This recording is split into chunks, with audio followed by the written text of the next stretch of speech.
എല്ലാവർക്കും നമസ്കാരം. ജോമോൻസ് അക്കാഡമിയിൽ നിന്നും ജോമോനാണ്. DHA, HAAD, MOH, Prometric, Pearson view, NHR പോലെയുള്ള എക്സാമുകൾക്ക് വളരെ ഇമ്പോർട്ടൻ്റ് ആയിട്ട് ചോദിക്കുന്ന ഒരു ചെറിയ ടോപ്പിക്കാണ് biomedical waste management and its colour coding.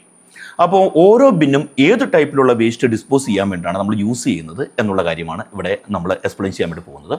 ഇപ്പോൾ യെല്ലോ കളർഡ് ബിന്നാണ് എന്നുണ്ടെങ്കിൽ ശരിക്കും പറഞ്ഞു കഴിഞ്ഞാൽ anatomical and infectious waste, for example body parts, tissues, അതോടൊപ്പം തന്നെ contaminated with blood and body fluids, ഇതുപോലുള്ള വേസ്റ്റ് ഡിസ്പോസ് ചെയ്യാൻ വേണ്ടിയിട്ടാണ് യെല്ലോ കളർഡ് ബിൻ നമ്മൾ യൂസ് ചെയ്യേണ്ടത്.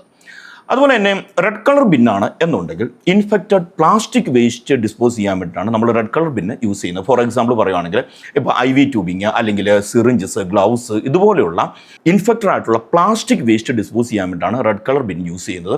ഇപ്പോൾ ബ്ലൂ ഓർ വൈറ്റ് ബിൻ ആണ് എന്നുണ്ടെങ്കിൽ ഷാർപ്പായിട്ടുള്ള waste, for example blade, needle, അതോടൊപ്പം തന്നെ ഗ്ലാസ് ഐറ്റംസ്, ഇതുപോലെയുള്ള വേസ്റ്റ് ഡിസ്പോസ് ചെയ്യാൻ വേണ്ടിയിട്ടാണ് നമ്മൾ ബ്ലൂ അല്ലെങ്കിൽ വൈറ്റ് കളറിലുള്ള ബിൻ നമ്മൾ യൂസ് ചെയ്യുന്നത്. ഇനിയിപ്പോൾ ബ്ലാക്ക് കളർ ബിൻ ആണ് എന്നുണ്ടെങ്കിൽ non infectious waste, for example ഇപ്പോൾ പറയുകയാണെങ്കിൽ ജനറൽ വേസ്റ്റ്, ഗാർബേജസ്, ഇതുപോലെയുള്ള വേസ്റ്റുകൾ ഡിസ്പോസ് ചെയ്യാൻ വേണ്ടിയിട്ടാണ് ബ്ലാക്ക് കളർ ബിൻ നമ്മൾ യൂസ് ചെയ്യുന്നത്. ഇതുപോലെയുള്ള കൂടുതൽ ഇൻഫോർമേറ്റീവ് വീഡിയോസ് കാണുന്നതിന് ജോമോൻസ് അക്കാഡമിയുടെ യൂട്യൂബ് ചാനൽ സബ്സ്ക്രൈബ് ചെയ്യുക. അതുപോലെ തന്നെ DHA, HAAD, MOH, Prometric, Pearson view, NHR പോലെയുള്ള എക്സാമുകൾക്ക് പ്രിപ്പയർ ചെയ്യാൻ ആഗ്രഹിക്കുന്നു എന്നുണ്ടെങ്കിൽ ജോമോൻസ് അക്കാഡമിയുമായി ബന്ധപ്പെടുക. Thank you.